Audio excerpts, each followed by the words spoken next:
औज़ुबिल्लाहिमिनश्शैतानिर्रजीम बिस्मिल्लाहिर्रहमानिर्रहीम फ़तबस्समा ज़ाहिकम मिन क़ौलिहा वक़ाल रब्बि औज़िनी अन अश्कुरा निअमतकल्लती अनअमत अलैया व अला वालिदैया व अन आमला सालिहन तरज़ाहु व अदखिलनी बिरहमतिका फ़ी इबादिका सालिहीन। सदक़ल्लाहुल अज़ीम। ये सूरह नमल की आयत है और इसमें हज़रत सुलेमान अलैहिस्सलाम की एक दुआ का ज़िक्र है। और ये तब का वाक़या है जब हज़रत सुलेमान अलैहिस्सलाम अपने लश्कर के साथ कहीं जा रहे थे, तो सामने एक चींटी ने अपनी दूसरी चींटियों से कहा कि रास्ते से हट जाओ, अपने बिलों में चली जाओ कि सुलेमान अलैहिस्सलाम का लश्कर आ रहा है, कहीं ये ना हो कि वो तुम्हें कुचल दें और उनको पता भी ना चले।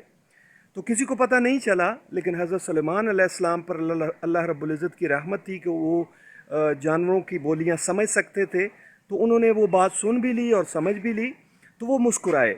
फिर वहाँ से ये आयत शुरू होती है कि फ़तबस्समा ज़ाहिकम मिन क़ौलिहा, कि वो उसकी बात पर मुस्कुराए और फिर उन्होंने कहा वक़ाल रब्बि औज़िनी अन अश्कुरा निअमतकल्लती अनअमत अलैया व अला वालिदैया, कि ए परवरदिगार मुझे तौफ़ीक अता फ़रमा कि जो नेमतें आपने मुझ पर और मेरे वालिदैन पर अता फ़रमाई हैं, मैं उनका शुक्र अदा कर सकूँ।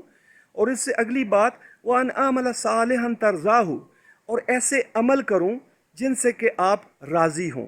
यानी अल्लाह रब्बुल इज़्ज़त की रज़ा के अमल करने की उन्होंने दुआ की कि मैं ऐसे अमल कर सकूं जिनसे कि आप राज़ी हों।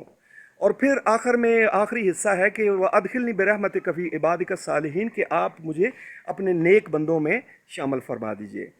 तो इस दुआ के सारे हिस्सों पर तो बात नहीं की जा सकती, लेकिन एक हिस्सा जिस पर बात करनी है वो ये कि हज़रत सुलेमान अलैहिस्सलाम ने अपनी इस दुआ में ये दुआ की है।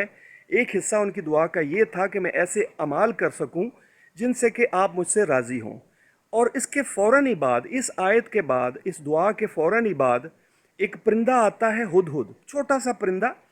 और वो आके बताता है कि फ़लाँ ज़मीन के फ़लाँ हिस्से पर एक शिरक हो रहा है, लोग सूरज को पूज रहे हैं, शैतान ने उनको काबू किया हुआ है और उनको जो है वो हक से, सच से दूर हैं वो लोग।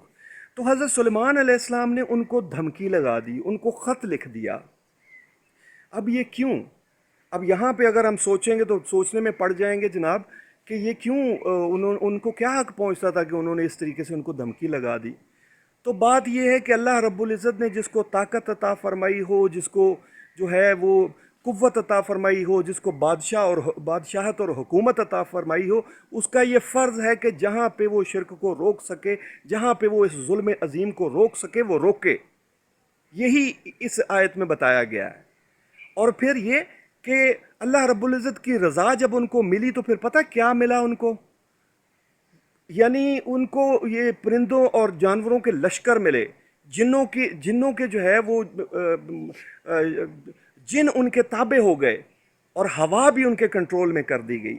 ऐसी हुकूमत मिली, ऐसी बादशाहत मिली कि कहीं किसी को नहीं नसीब हुई। और ये क्यों था?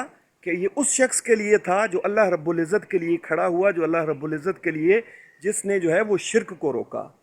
और ये आज मैं बात इसलिए कर रहा हूँ कि कल एक दोस्त ने मुझे एक वीडियो शेयर की जिसमें कि वो लाल शहबाज कलंदर साहब हैं, उनका एक बुत बनाया गया और लोग उसकी पूजा कर रहे हैं। और मैं सोच रहा था कि यार किसी बंदे को, किसी मौलाना साहब को, किसी मुफ्ती को, किसी मौलवी को, किसी आलिम साहब को कोई फ़र्क नहीं पड़ा, कोई नहीं बोला कि ये क्या हो रहा है। किसी को कोई एहसास नहीं इस बात का। जो हर बात पे झंडे और डंडे लेके निकल आते हैं, ये इस बात पर क्यों नहीं निकलते? इनको लोगों को इस बात की अहमियत का एहसास नहीं है कि ये जुल्म अजीम है, इसको रोकना सबसे ज़्यादा ज़रूरी है। क्यों नहीं हम समझ रहे? मैं हैरान हूँ वहाँ की पुलिस पर, वहाँ की एडमिनिस्ट्रेशन पर, वहाँ की हुकूमत पर कि किसी ने नहीं रोका। कमाल है यार। अल्लाह ताला हमें समझ की तौफीक अता फरमाए और अमल करना नसीब फरमाए। अगर हम मुसलमान हैं तो फिर हमें ये बर्दाश्त नहीं होना चाहिए। अल्लाह रब्बुल इज़्ज़त हमें सही अमल की तौफीक अता फरमाए। आमीन या रब्बल आलमीन।